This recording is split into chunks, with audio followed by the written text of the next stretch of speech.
The mindset that makes Christian men dangerous is the mindset that doesn't allow you to be controlled by fitting in, impulse, or coercion. Okay, and when I say dangerous, I don't mean school shooter chud type of dangerous, but it is being a respectable man, the type of man that people fear in a good way. So the way this works is we all have a sense of self, right? That would be our idon.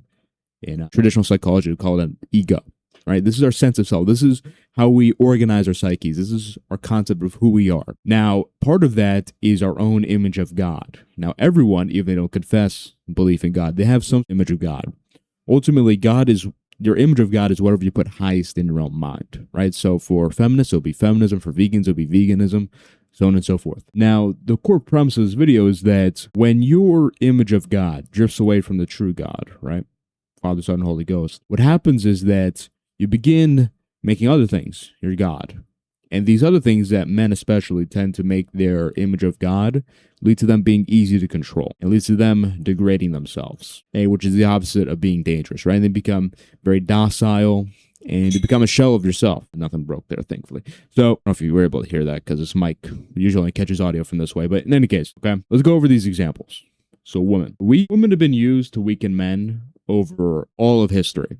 Okay, we can even go all the way back to biblical history. Look at the first story of human events, Adam and Eve. But let's go to Samson, right? It's a more explicit example. Samson put away his values, right? So he has his own values in his mind, right? So V for values. His own values that he thinks he believes.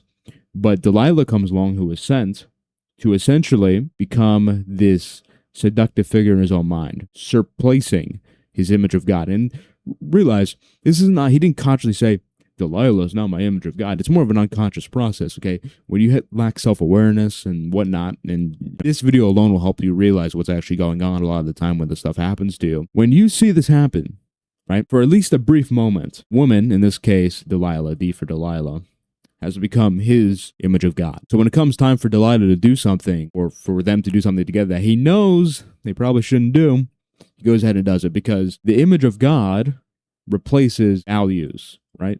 So his values came from his image of God that he usually has.